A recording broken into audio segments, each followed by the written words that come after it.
is withering, which means removal of moisture. The leaf is spread on the withering troughs, and high velocity fans blow air through the leaves, whereby 30% of moisture is removed.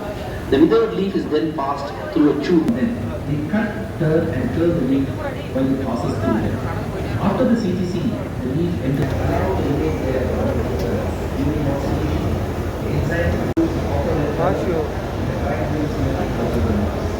after these changes,